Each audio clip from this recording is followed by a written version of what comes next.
इसलिए गुरु महाराज समझा रहे, धर्म तो आपके इस सिवनी जिले में, आपके गांव जीवार में सब लोग कर रहे हैं, लेकिन जय गुरुदेव मिशन की तरफ से बार बार इतने रुपए पैसे खर्च करके गांव गांव शाकाहारी धर्म का संदेश दिया जा रहा। अगर इसकी जरूरत न होती तो आपको अपने ही धर्म पर छोड़ दिया जाता। चाहे आप गलत धर्म कर रहे हो, चाहे सही धर्म, आप जानो, आपका काम जाने, लेकिन इसका परिणाम कितना खतरनाक होता। आज दुनिया में सभी धर्मों में मांसाहार बढ़ता जा रहा। यहाँ आप सब लोग हिंदू धर्म को सपोर्ट करते हो। अपने हिंदू धर्म को मानने वाले भारतवर्ष में, अपने देश भारत में मेजॉरिटी में, बहुमत में रहते हैं, बल्कि 80% भारत में हिंदू रहते हैं। आप आज यहाँ जितने लोग सत्संग में बैठे हो, करीब करीब सब लोग हिंदू ही हो।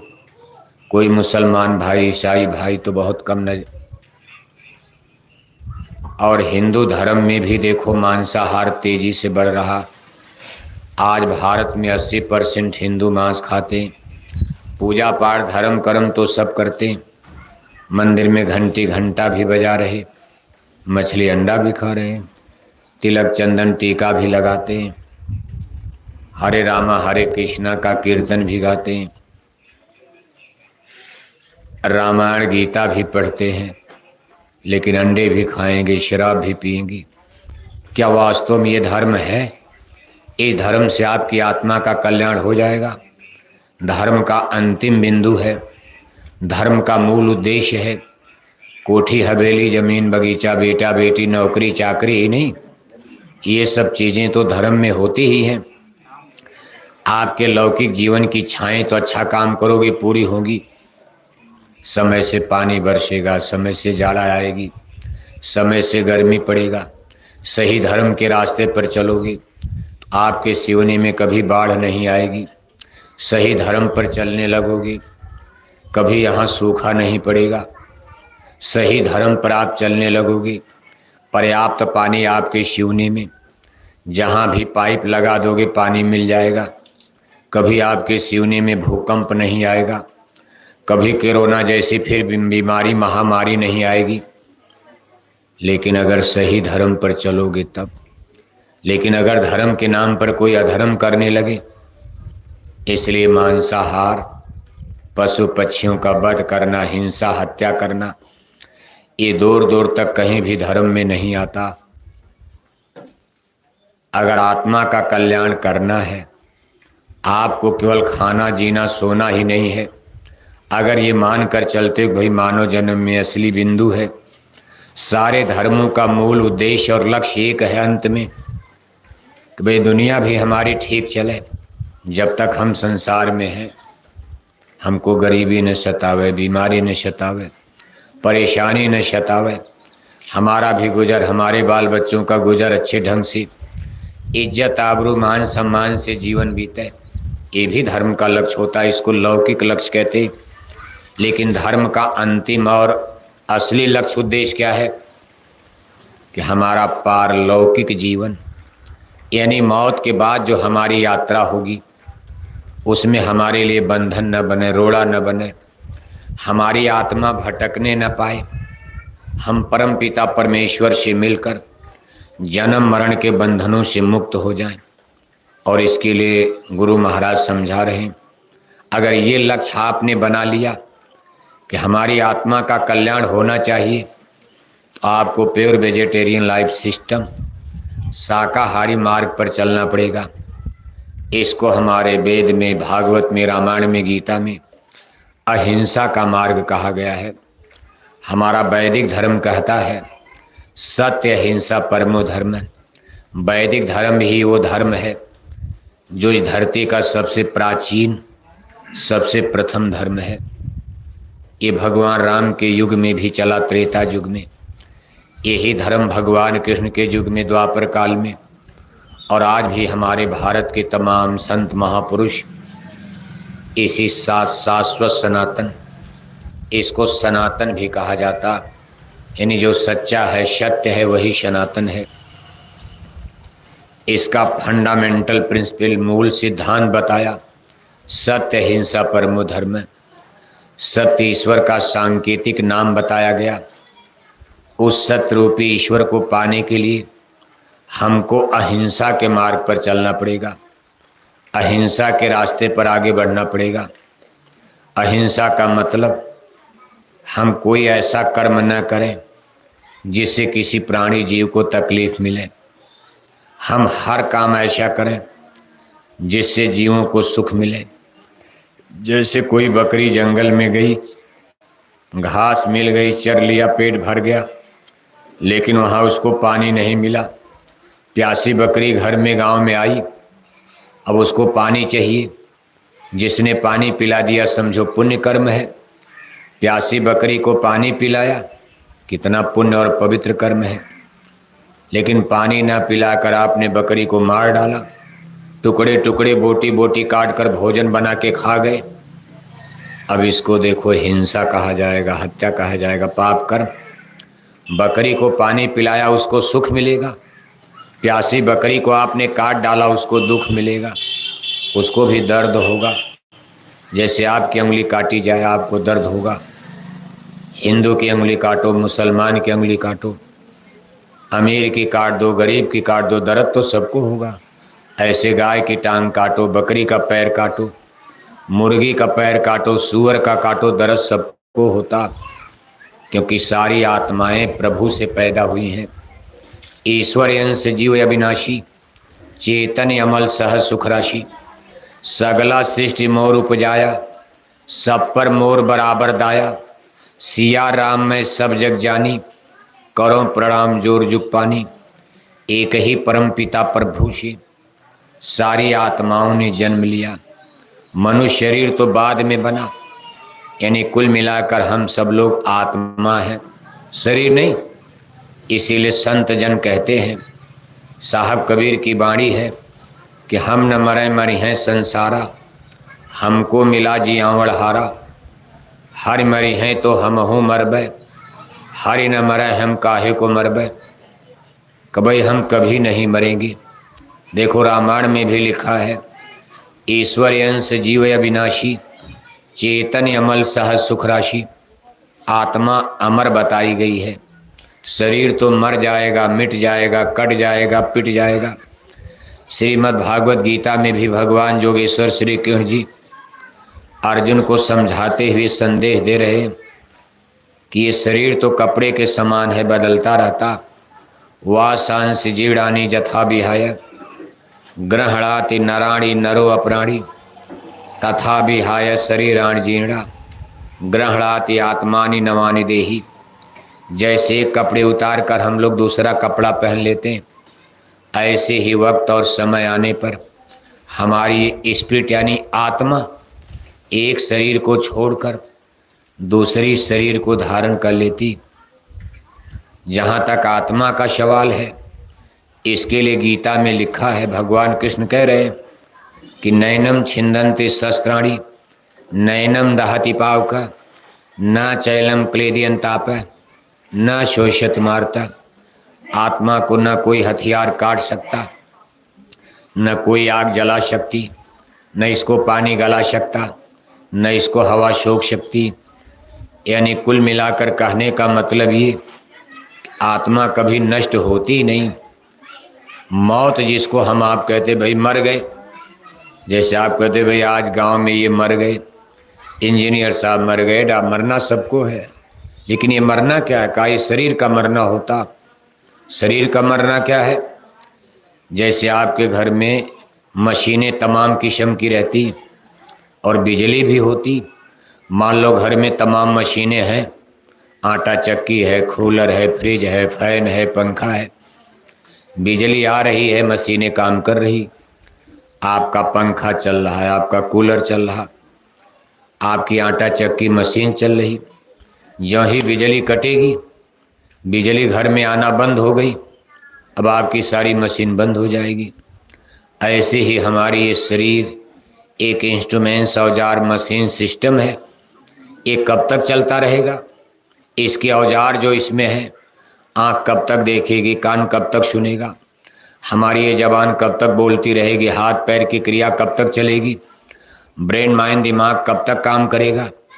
जब तक कि शरीर में ऊर्जा, एनर्जी, पावर, शक्ति, जिसको आत्मा कहा जाता, जब तक इस शरीर में आत्मा रहेगी, जीव रहेगा, तब तक आपका दुनिया में नाम है। हिंदू हो, मुसलमान हो, आपको teacher, tutor, master, professor, engineer, doctor कहा जाएगा।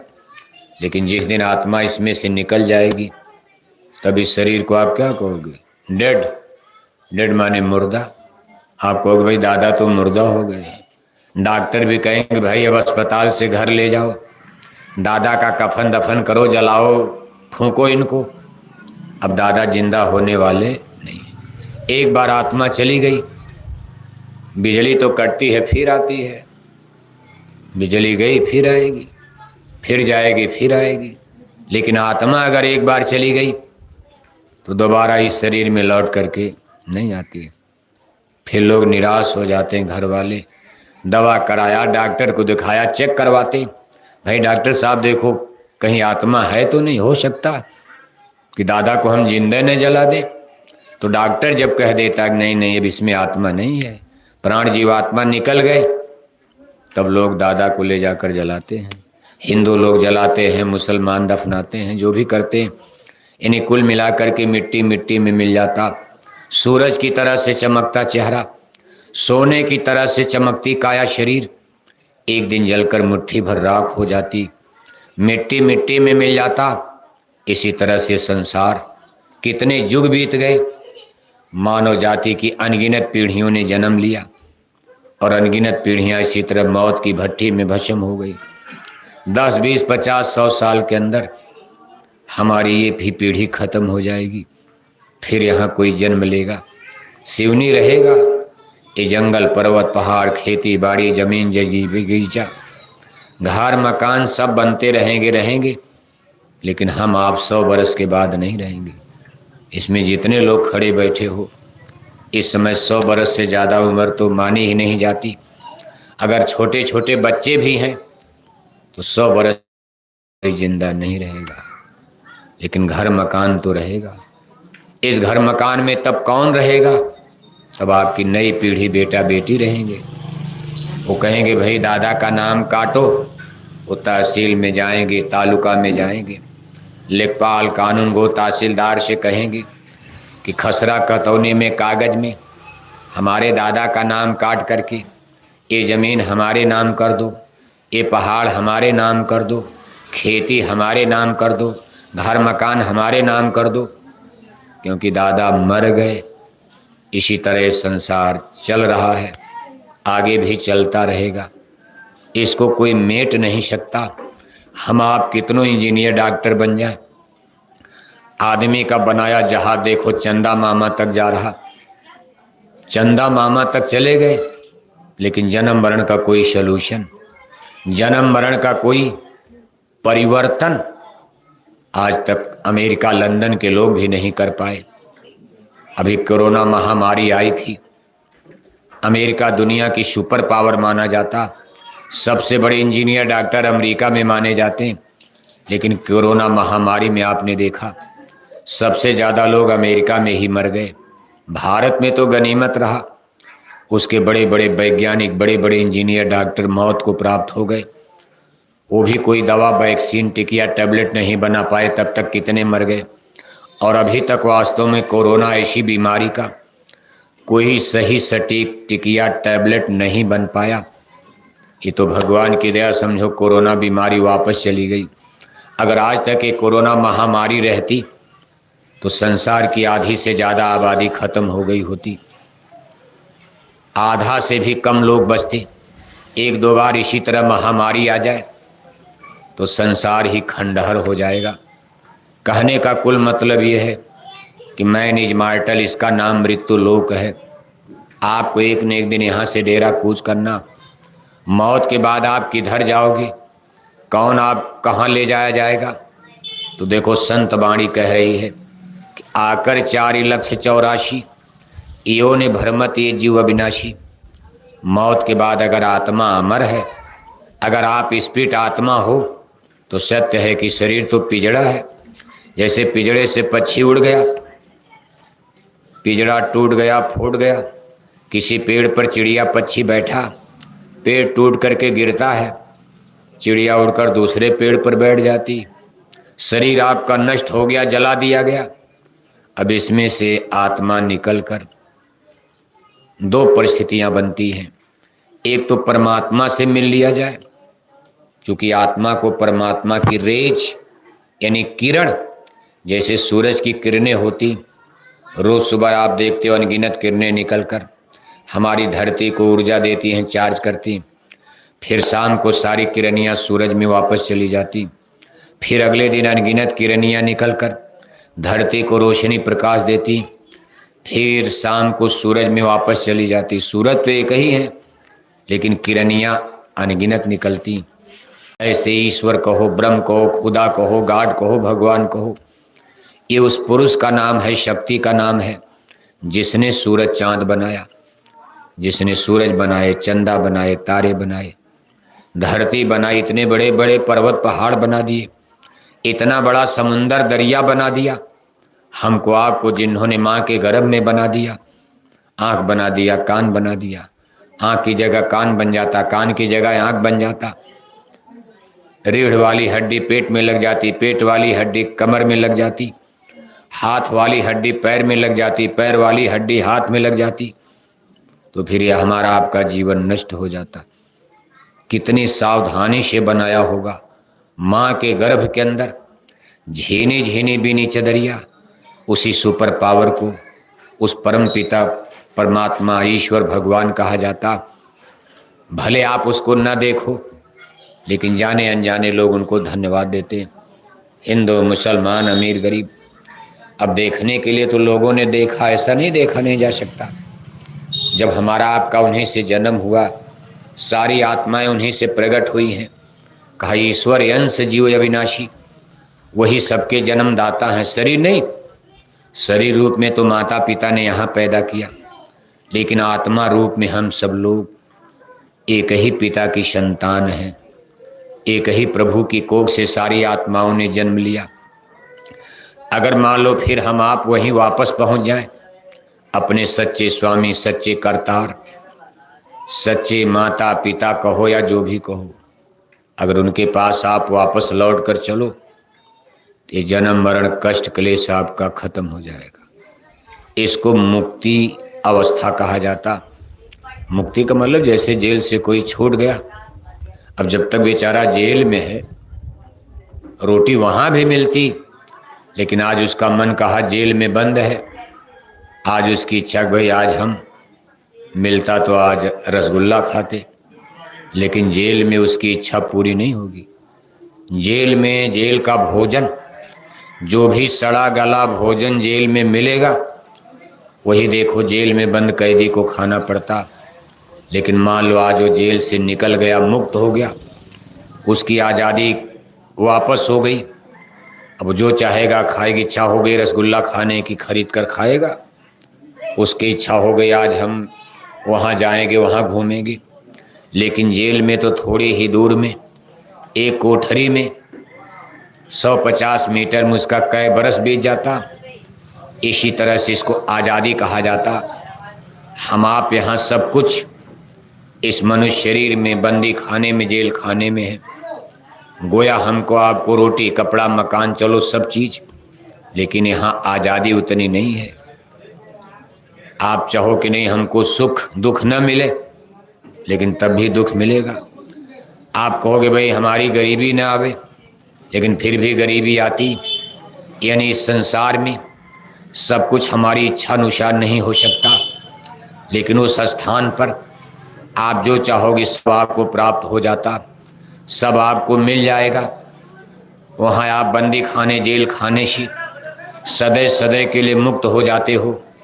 फिर न कभी जन्म होता है, न कभी फिर मरण होता।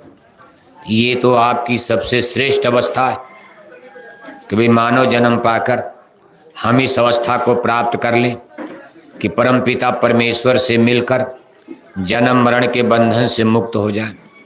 मान लो इस काम में हम आप असफल हो गए, हम अपनी आत्मा का कल्याण नहीं कर पाए, मोक्ष मुक्ति की अवस्था को नहीं प्राप्त कर पाए, उस परिस्थिति में जीव के लिए दूसरी अवस्था प्राप्त होती। कहा आकर 4,84,000 इयोन भ्रमत ये जीव अविनाशी, अजर अमर अविनाशी जीवात्मा को फिर इसी मृत्यु लोक में उतार दिया जाता और इसके कर्मों के अनुसार जानवर में, पशु में, पक्षी में, कीड़े मकोड़े में इसको जन्म मिलता।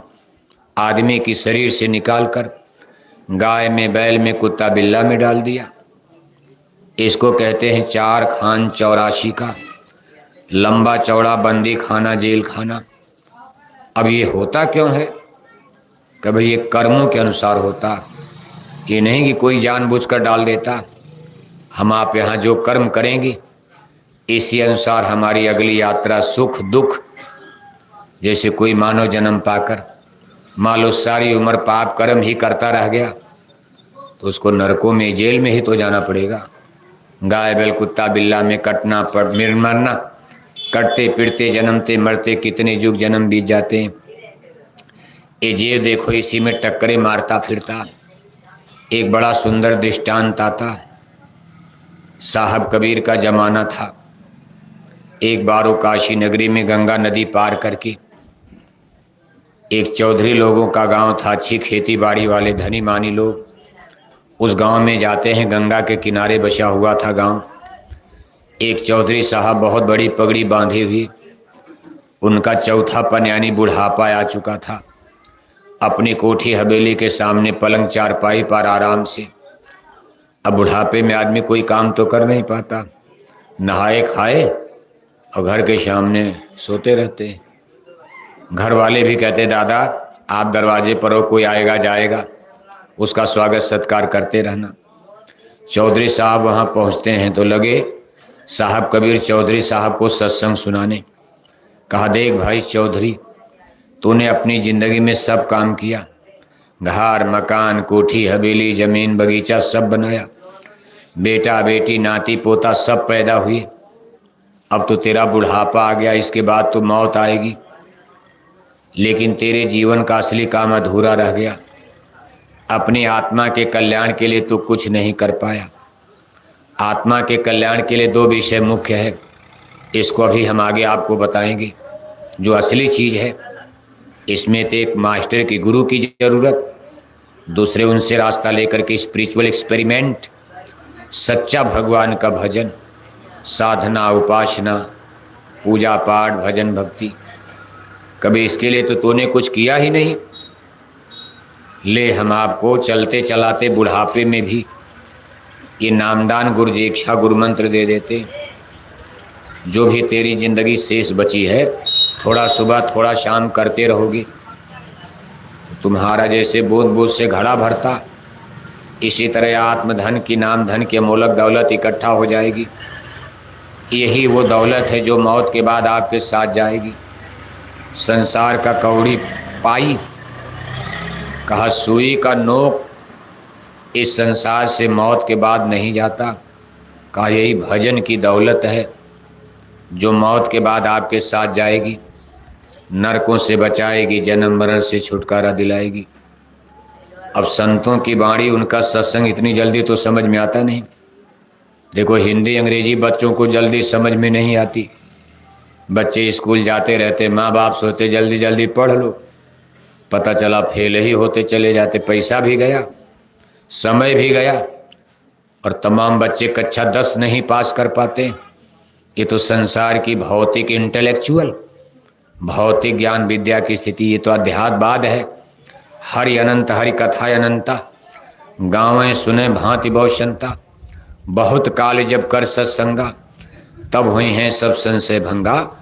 जीव को माँ के गर्भ में कैसे उतारा जाता, मौत के समय कैसे निकाला जाता, कैसे गाय बैल कुत्ता बिल्ला में बंद कर देते, कैसे स्वर्ग नरक में ले जाते, कैसे मोक्ष मुक्ति मिलती है, देवी देवता ईश्वर भगवान का दर्शन दीदार होता। अब ये सब लेसन और पाठ जहाँ पढ़ाया जाता है उसको सत्संग कहा जाता। सत्संग माने संतों का स्कूल। अब ये स्कूल कॉलेज में आप हिंदी अंग्रेजी geography history physics chemistry math algebra zoology botany geography history कितने सब्जेक्ट देखो बच्चों को स्कूल यूनिवर्सिटी में पढ़ाया जाता, लेकिन उसको पढ़ने के बाद वो इंजीनियर बन जाएंगे, डॉक्टर बन जाएंगे, बढ़िया नौकरी मिल जाएगी, 1-2 लाख रुपए तनख्वाह पाएंगे, तो घर बना लेंगे, बढ़िया कार ले लेंगे, मोटरसाइकिल ले लेंगे, बढ़िया कपड़े पहन, लेकिन आत्मा का कल्याण तो इसमें है नहीं। इसलिए संसार का कोई भी भौतिक ज्ञान, चाहे आप सिवनी के सबसे बड़े इंजीनियर बन जाओ, सबसे बड़े डॉक्टर बन जाओ, फिर भी आत्मा का कल्याण इस रास्ते पर इस विद्या से नहीं हो सकता। उसके लिए तो संतों के स्कूल में चलना पड़ेगा, जिसको सत्संग कहा जाता। सत्संग में आपका सुधार होगा, बुराई से आप निकलोगे अच्छाई पर। सठ सुधरे सत्संगति पाई, सत्संग जल जो कोई पावे, मैल आई सब कट कट जावे। लेकिन अब संतों के सत्संग की बात इतनी ऊंची होती, आत्मा परमात्मा की बात, आदमी लोभ मोह में माया में इतना फंसा हुआ कि ये बात इधर से आई उधर चली जाती। अरे क्या सुना रहे, तो साधु बन जाओगे फिर क्या होगा। अरे भाई साधु, साधु का मतलब घर परिवार नहीं छोड़ना, साधु का मतलब सज्जनता से है। साधु माने साध लिया, अपने मन को इतना कंट्रोल कर लिया, अब बुराई नहीं कर रहे, अच्छाई पर आ गए, इसको साधु कहते हैं। तिलक टीका बाल बच्चे छोड़कर जंगल में साधु बन गए। और किसी की बहन बेटी जा रही, गिरवा नीला पीला पहने हैं, तिलक टीका लगाए और आंख फाड़ फाड़ करके देख रहे हैं, जब तक आड़ में न चली जाए। उनके अंदर वासना है, जिसकी आंखों में पाप की किरणें हैं, माँ बहन बेटी की पहचान ही नहीं, उसको साधु नहीं कहा जा सकता। जब तक आंखें पवित्र न हो जाएं, मन नहीं पवित्र, इंद्रियां शुद्ध न हो जाएं।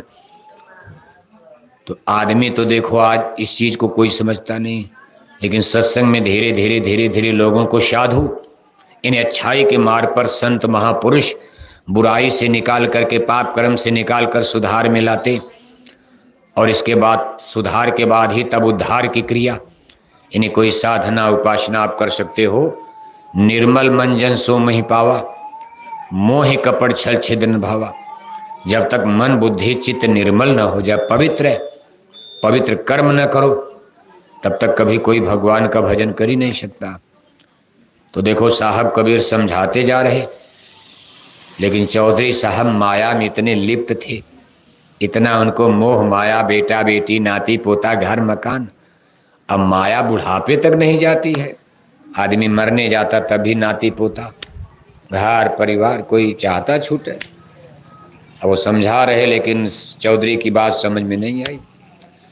अब भजन भक्ति कोई डंडा मार कर तो होता नहीं, ये तो प्रेम का सो। हम आपके गांव में आए, प्रेम से आपको समझा रहे, आत्मा को नरकों से बचाना है तो पशु पक्षी मारना बंद करो, शाकाहारी बनो। आप नहीं बनोगे तो हम डंडा मारेंगे। इसी तरह संत महात्मा तो प्रेम से नहीं माने, साहब कबीर वापस चले गए। 10-12 बरस के बाद फिर जब गांव में लौट करके आए तो देख रहे हैं चौधरी साहब की कोठी के सामने उनका पलंग बिल्कुल खाली पड़ा है। अब उनके जो नाती पोता उसमें छोटे छोटे सयाने हो गए। उन्होंने बुला करके पूछा, भाई हम पहली बार आए थे कई बरस पहले, तो आपके दादा इसी पलंग पर सोए थे, आज कहाँ हैं? तो बच्चों ने कहा, महाराज वो तो कई साल पहले ही मर गए। मर गए कई साल पहले, आप उधर गए इधर मर गए। तो साहब कबीर त्रिकालदर्शी अंतर्जामी महात्मा, वो आंख बंद करके लगे देखने कि चौधरी बेचारे मरे तो अगला जन्म उनको मिला क्या। तो साहब कबीर देख रहे हैं कि चौधरी अपने घर में गाय भैंस बहुत पालते थे, दूध दही का काम कर। चौधरी माने यादव थे, वो क्या थे? अहीर ग्वाला। वैसे आपके यहाँ भी चौधरी पटेल चौधरी ये चौधरी जो खेती बाड़ी, वैसे ज़्यादातर लोगों को गाय भैंस पालने वालों को यादव अहीर ही कहा जाता। और गंगा के किनारे आप काशी नगरी में, उस पार तो काशी शहर है, जब इस पार आप आओगे तो कई गांव यादवों के आज भी हैं, यादव लोग रहते उसमें। रामनगर है, कटेश्वर है, तमाम गांव। चौधरी बेचारे गाय भैंस बहुत पालते थे, दाना चारा पानी तो सबको देते थे। एक गाय से उनको बहुत प्रेम था, क्योंकि गाय ज़्यादा दूध देती थी, तो उसका ज़्यादा दुलार करना, पुचकारना, सहलाना, नहलाना अब उसकी ज़्यादा सेवा करते तो भाई दूध ज़्यादा दे रही तो कोई भी होगा मानेगा। चौधरी उस गाय से बहुत प्रेम करते थे। अब जन्म मरण का कानून देखो कितना खतरनाक होता, इस बात को आप समझने की कोशिश करना। जह आशा तह बाशा, मोह सकल व्याधिन कर मूला। जहाँ मोह की गिल्टी ग्रंथि होगी ममता, और उसी अनुसार तब जीव कर्म करता, और यही कर्म के रसायन, कर्म का अर्क है। मौत के समय उस पुनर्जन्म का कारण बन जाता। जह आशा तह बाशा, इस सिद्धांत के मुताबिक जब चौधरी बेचारे मरे तो अपने ही घर में उसी गाय के पेट में बछड़ा बनकर पैदा हो गए। अपने ही घर में अपने ही गाय के पेट में बछड़ा बनकर पैदा हो गए। जिस गाय की सेवा किया, जिससे ममता थी, उसी गाय के पेट में बछड़ा बनकर पैदा हो गए। 2-4 साल में बैल बन गए, खेती में चलने लगे। तब ट्रैक्टर वैक्टर तो था नहीं। बच्चों ने कहा भाई अब तो बैल हो गए, अब उनको क्या पता हमारे दादा आ गए। तो उन्होंने हल में उनकी जुताई करना शुरू किया, 2-4 डंडा लगाना शुरू किया। 2-4 साल उन्होंने पीठ पर डंडा बजाया, बैठे रहना, कोई बाढ़ नहीं आ रही, पानी बिना तो रो ही रहे हो आप, और आपके सिवनी में पानी न बरसे, पीने का पानी नहीं मिलेगा, क्योंकि यहाँ उतना पानी की सुविधा तो है नहीं। आप थोड़ा भीग भी जाओगे बीमारी नहीं लगेगी, फिक्र मत करना। तो आ ही गए हो आप। बहुत से लोग तो देखो नहीं आ पाए बेचारे, इसी कारण कहा बड़े भाग पायो सत्संगा, आवत शरत कठिनाई। यानी कैसे काल और माया रास्ता रोक देते। आज अगर ये पानी न बरसता शायद यहाँ भीड़ ज़्यादा होती।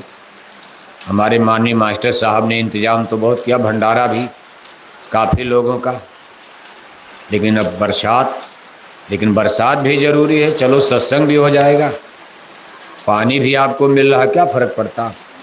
वैसे पानी का बरसाना, पानी को रोक देना, किसी बीमार की बीमारी ठीक कर देना, अंधे को आँख दे देना, बहरे को कान दे देना, गूंगे को जबान दे देना, किसी को बेटा बेटी दे देना, भारत के साधु संतों के लिए दाएं बाएं का खेल है। ये भारत के ऋषि मुनियों के लिए हंसी मजाक का खेल है, लेकिन अभी नहीं। इसीलिए तो हम आपसे कह रहे हैं कि अगर आप ये बात मान जाओ, हमारे पूज्य महाराज जी की बात को मान लो, हाथ जोड़कर विनय हमारी, हो जाएं सब शाकाहारी। हो जाएं सब शाकाहारी का मतलब सब। आपके पूरे सिवनी जिले में आप हम लोगों का साथ दे दो, हमारे पूज्य महाराज जी का सहयोग करो, इतना प्रचार का दबाव बन जाए कि पूरे सिवनी जिले में कहीं मछली अंडा शराब की दुकान दिखाई न दे। सारी दुकानें मछली अंडा शराब की बंद हो जाए। उसके बाद क्या होगा? उसके बाद यही होगा, कभी आपके यहाँ सूखा नहीं पड़ेगा, कभी बाढ़ नहीं आएगी। जब आप चाहोगे पानी बरसेगा। भगवान आपके बस में हो जाएंगे। भक्तों के बस भगवान चलते। जैसे बेटा बेटी की बात माता पिता इनकार नहीं करते। जो सबके स्वामी हैं, सबके पिता हैं, करतार हैं, वो कभी नहीं चाहेंगे कि आपको सूखा में डाल दिया जाए, बाढ़ में डाल दिया जाए, आपको कष्ट में डाल दिया जाए। लेकिन जब बेटा बेटी भी गलती करते, माँ बाप डंडा मारते नहीं मारते? बार बार बच्चे को समझाया जा रहा, नहीं मान रहा, बार बार अरे रहने दे, पानी गिरने दी, बैठिए आप। बार बार देखो बच्चा गलती करता जा रहा, तो माँ बाप भी डंडा उठा लेते। इसी तरह से परमात्मा भी हमको आपको दुख नहीं देना चाहते, लेकिन जब हम लोग गलत रास्ते पर चल पड़े, बार बार संत महात्मा समझा रहे, नहीं मान पा रहे, तो कभी कभी भगवान को डंडा उठाना पड़ता। और जब उनका डंडा उठता है तो देखो रावण की लंका को नाश कर दिया। रहा न कुल कोई रोव निहारा, 1 लाख पूत 1.25 लाख नाती, ता रावण घर दिया न बाती। महाभारत के युद्ध में सारे राजा राजकुमार मार दिए गए, हजारों रानियां राण बेवा विधवा हो गई, सारे राजवंश करीब करीब लड़खड़ा गए, कितना बड़ा खून बहा। इसी तरह दुनिया में कभी भूकंप, कभी बाढ़, कभी सूखा, कभी अकाल। ये सब क्यों होता? इसमें भगवान का, देवी देवताओं का दोष नहीं है, इसमें हम मनुष्यों का अपराध बनता। हम मनुष्यों के पाप कर्म ही हमारे आपके कष्ट और दुख के, मुसीबत के कारण बनते। युद्ध हो जाता, महायुद्ध हो जाता, कभी कभी विश्व युद्ध हो जाता, करोड़ों करोड़ों लोग मार दिए जाते। देखो दूसरा विश्व युद्ध है, 1939-1945 तक दूसरा विश्व युद्ध हुआ। कितने लोग, कितने करोड़, यानी कितने लाख नहीं, कितने करोड़ लोग दुनिया में दूसरे विश्व युद्ध में मार दिए गए। अमेरिका ने ले जाकर जापान में परमाणु बम गिरा दिया और देखते देखते 2 लाख से ऊपर लोग मार दिए गए। 2 ही बम गिराया, 2 लाख मर गए। 1 घंटे में 2 लाख मर गए। अब तो कितना परमाणु बम बनकर तैयार है। अगर अब विश्व युद्ध होगा तो वैज्ञानिक ये कह रहे हैं कि बड़ा खतरा है। अब तीर तलवार बंदूक की लड़ाई नहीं होगी, तोप और बम नहीं, परमाणु बम की लड़ाई होगी, न्यूक्लियर पावर का। और ये बम अगर छूटता है, 1 हफ्ते के अंदर 7 दिन बीतते बीतते दुनिया की 2/3 आबादी मर जाएगी। ये वैज्ञानिक कह रहे हैं। लंदन, अमेरिका चिल्ला रहा कि भाई मत करो, क्योंकि परमाणु बम की ताकत में अमेरिका, रूस, ये दोनों देश सुपर पावर माने जा रहे हैं। चीन के भी पास है, कुछ भारत पाकिस्तान के भी पास है, लेकिन सबसे बड़ी सुपर पावर अमेरिका, रूस। और दोनों कभी कभी आमने सामने खड़े हो जाते हैं, मालूम पड़ेगा भिड़ ही जाएंगे। और अगर ये दोनों भिड़ जाएंगे, ये संसार फिर बच नहीं पाएगा। समुद्र में जैसे लगेगा आग लग गई। परमाणु बम इतना खतरनाक है, अगर उसको समुंदर में गिरा दिया जाए तो उसमें भी आग की लपटें उठने लगेंगी। यानी अमेरिका का परमाणु बम कितना खतरनाक। हमारे भारत का सबसे बड़ा शहर बम्बई है। अगर बम्बई पर अमेरिका का 2 परमाणु बम गिरा दिया जाए तो 2-3 घंटे के अंदर बम्बई का चेहरा लहूलुहान खूनी हो जाएगा। आपके मध्य प्रदेश में कोई भी ऐसा शहर नहीं है जो अमेरिका के 1 परमाणु बम का मुकाबला कर सके। आपके मध्य प्रदेश के सबसे बड़े शहर में इंदौर, भोपाल, जबलपुर माने जाते, लेकिन ये बड़े बड़े शहर अमेरिका के 1 परमाणु बम के आग को भी बर्दाश्त नहीं कर पाएंगे। बम्बई 2 परमाणु बम में बम्बई का चेहरा बिगड़ जाएगा। कहने का मतलब है दुनिया कितने खतरा। देखो अब ये सब क्यों होता। आदमी को मारने के लिए परमाणु बम बनाने क्या जरूरत है। कार बना लिया, मोटर बना लिया, हवाई जहाज बना लिया, ठीक, हेलीकॉप्टर जहाज बना लिया हमारे आपके लिए, ठीक, लेकिन परमाणु बम क्यों बनाया गया। इसी को कहते करें करावें भंजें सुई, उमा रामगत लखे न कोई। करते कराते तो वही हैं, लेकिन भगवान अपने ऊपर दोष नहीं लेना चाहते। और बस झगड़ा हो गया, दुनिया खत्म, मर गए, मिट गए, कट गए, पिट गए। आज राजा थे, रानी थे, और कहा एक राजा था, एक रानी, मर गए राजा, मर गए रानी, हो गई खत्म। सबकी कहानी इसी तरह मिट जाती है। राजे चले गए, महाराजे चले गए, बादशाह चले गए, शहंशाह चले गए, आलिम फाजिल ज्ञानी विज्ञानी चले गए। आज उनके किले महल जंगल में देखो टूट कर गिर रहे। न राजा का पता, न रानी का पता। ऐसे संसार इस दुनिया में देखो आप। अब उनके बच्चे जो है बैल जब बने, चौधरी बेचारे जब बैल बन गए तो खेती में उनको 2-3 साल तक बच्चे हल में खेती के काम में जुताई करते रहे। इसके बाद बैल को ले जा करके उन्होंने बगल में एक गाड़ीवान को बेच दिया। देखो अगर नीचे पानी आया, ऐसे घुटना मार के बैठ जाओ, ऐसे घुट्टी मार के बैठ जाओ, पानी नीचे से निकल जाएगा। देखो जब ले जाकर बैलगाड़ी गाड़ीवान को बेच दिया तो गाड़ीवान ने 2-3 साल तक उनको बैलगाड़ी में नाद कर मंडी बाजार से सामान लाना ढोना। तब ट्रैक्टर टाली तो थी नहीं, बैलगाड़ी से माल इधर उधर। 2-3 साल गाड़ीवान ने डंडा बजाया। इसके बाद गाड़ीवान ने ले जाकर बगल के गांव में एक तेली को बेच दिया। तेली ने कोल्हू में तेल पेरने के लिए 2-3 बरस उसने डंडा बजाया।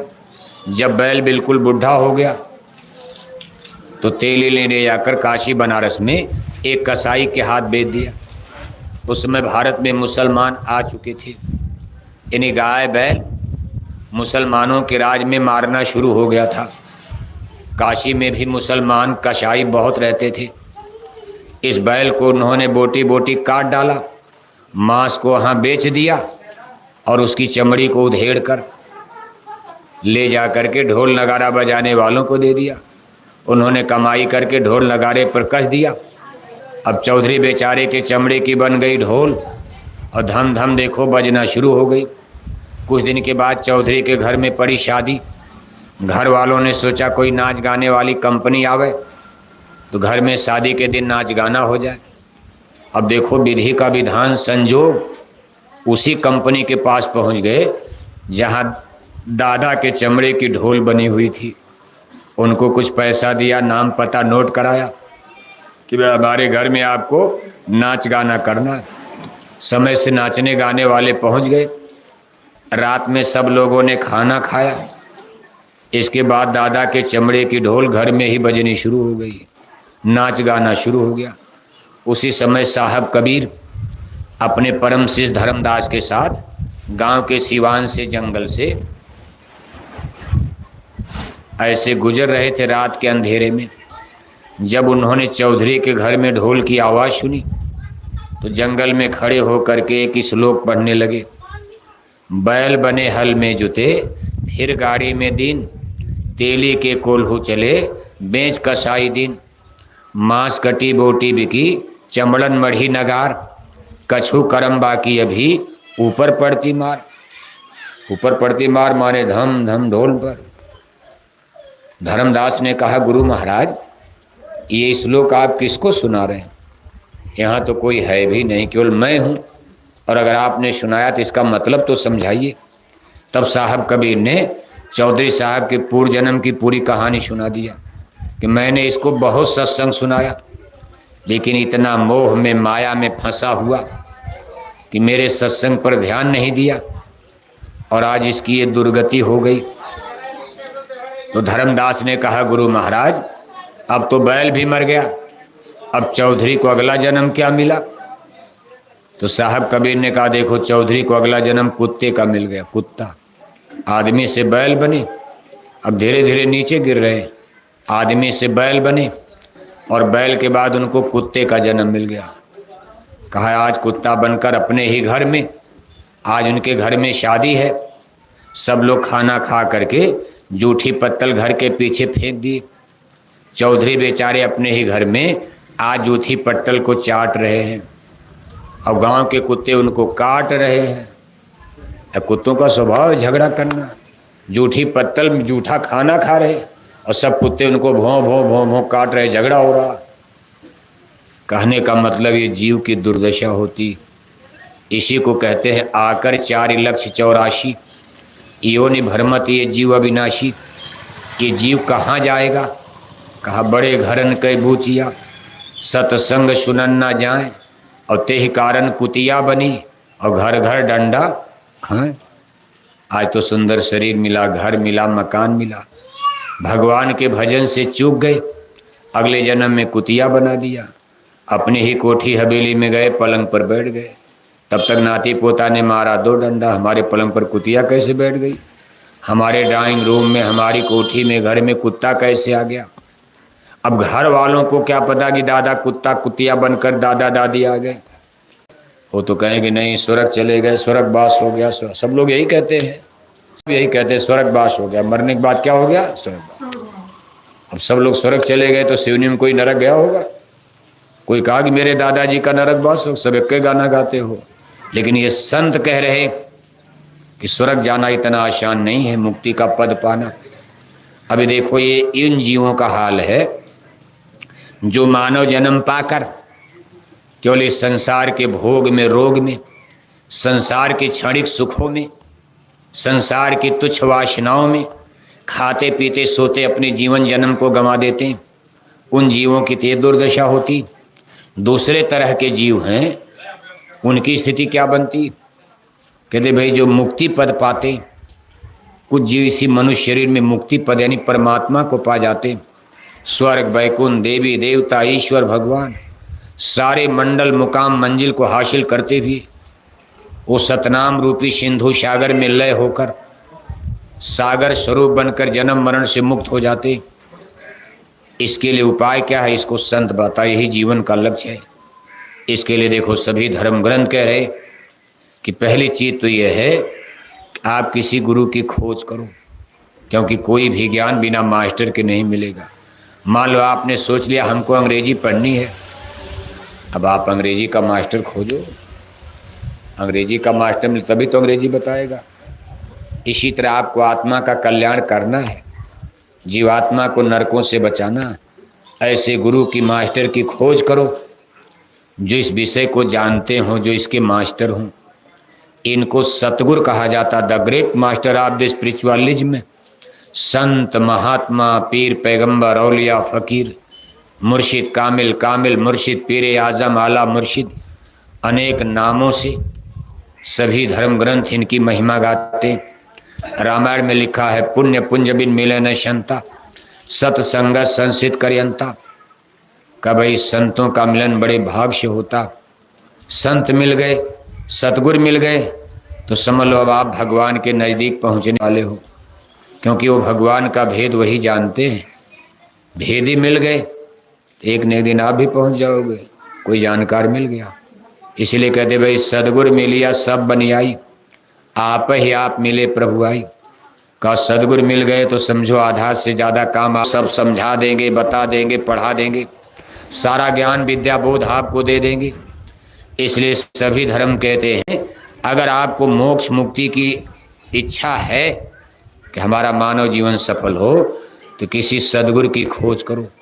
सदगुरु खोज रे प्यारे, जगत में दुर्लभ रतन ही, जब जब संत जगत में आवे ढूंढ ढाल उनके ढिक जाओ, जाय करो दर्शन यशवा, हाजिर रहो गिरो चरणन में।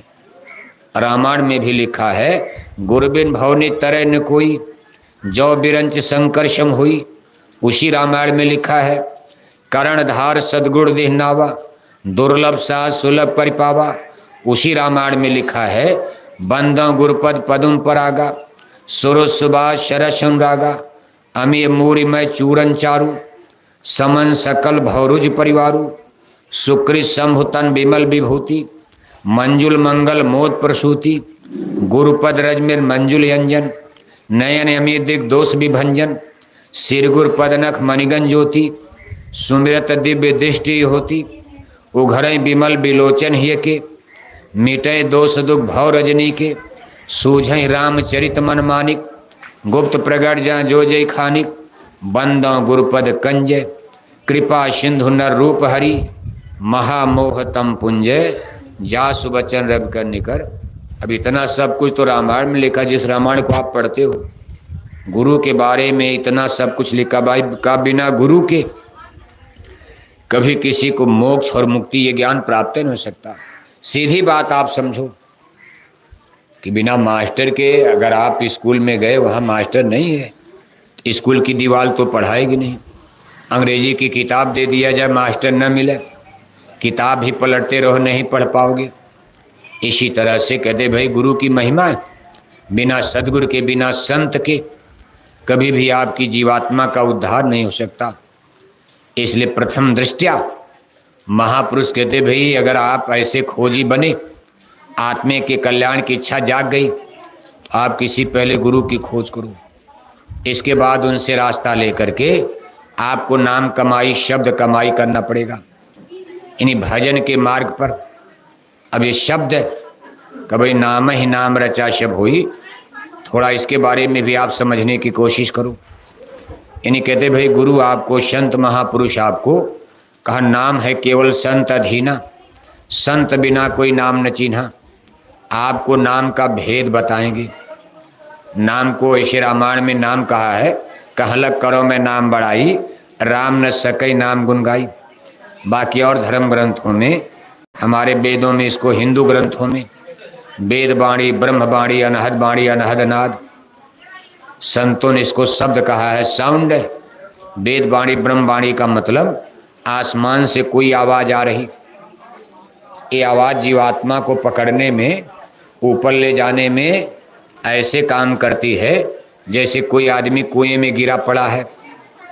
मान लो कुएं में गिर गया गड्ढे में और उसमें गहरा पानी है, लेकिन अगर उसको आप एक रस्सी पकड़ा दोगे तो कई घंटे उसमें पड़ा रहेगा, वो कभी डूब के मरेगा नहीं।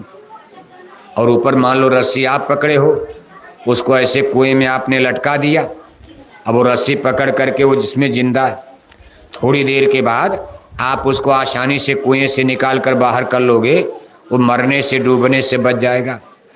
ऐसे ही महापुरुष समझाने की कोशिश करते हैं।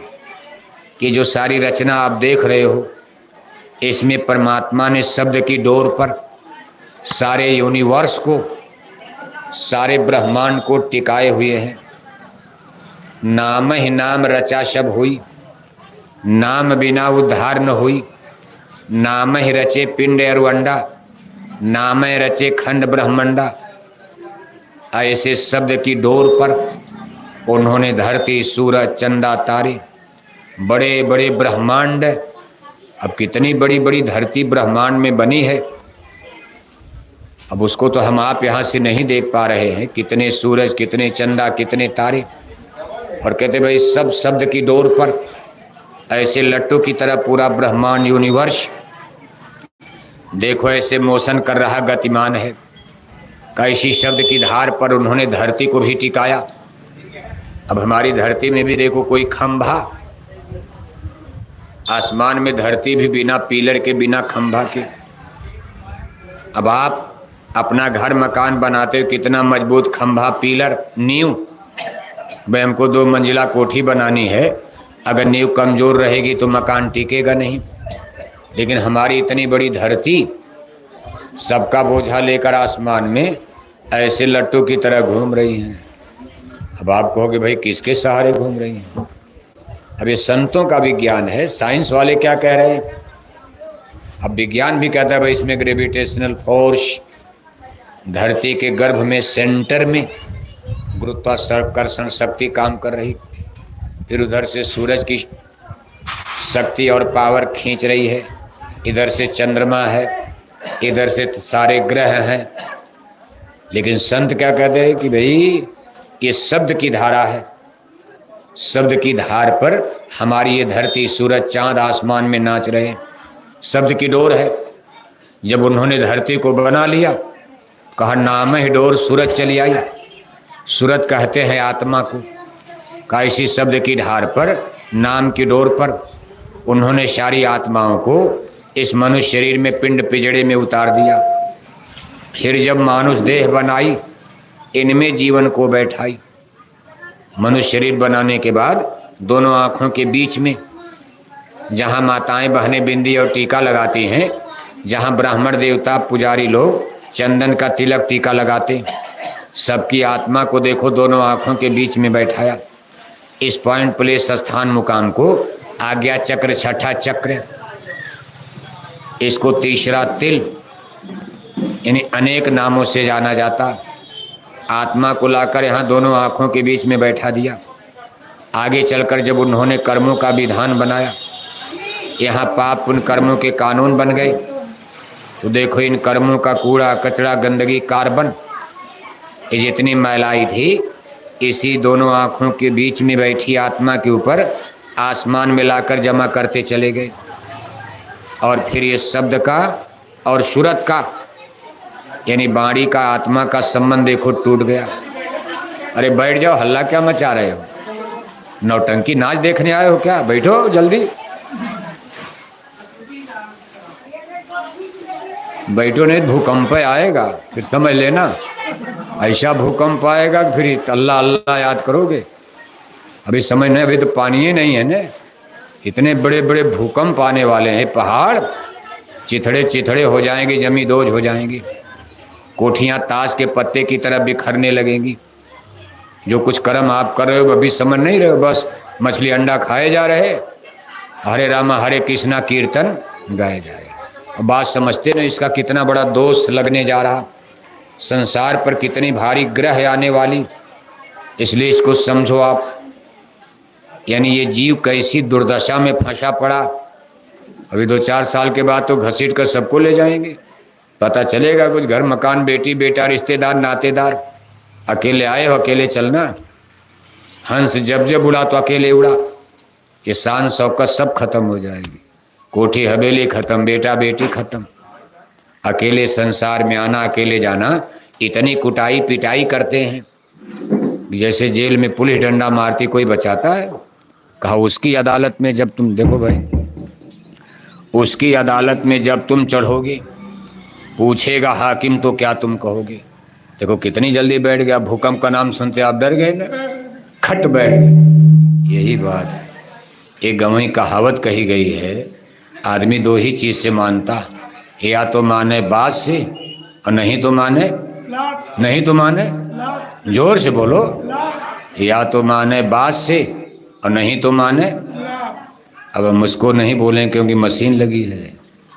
कार्यक्रम तो यहाँ देखने में छोटा है ना, लेकिन लाखों लोग सुन रहे, इसीलिए हम ये नहीं सुन रहे कि आप सुन रहे हो, इसमें अमेरिका तक लोग सुन रहे हैं।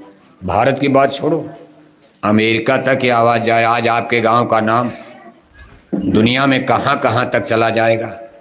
अब तो इंटरनेट, कंप्यूटर, मोबाइल का युग है, लेकिन आपकी आवाज़ इसमें नहीं आ रही, हमारी तो जा रही। इसलिए आप बोल सकते हो, या तो माने बात से और नहीं तो माने डंडा। डंडा जिसको कहते हो, ऋषि मुनि समझाते हैं, डंडा नहीं मारते।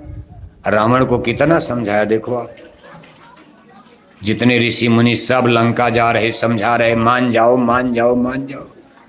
भगवान राम ने भी कितने लोगों, भाई बता दो, समझा दो, बता दो, समझा दो, बता दो, लेकिन अहंकारी घमंडी रावण। और कम करो बच्चा, कम करो इसको। जब नहीं समझ में आया तो भगवान राम ने कहा आप काउंटर कर दो।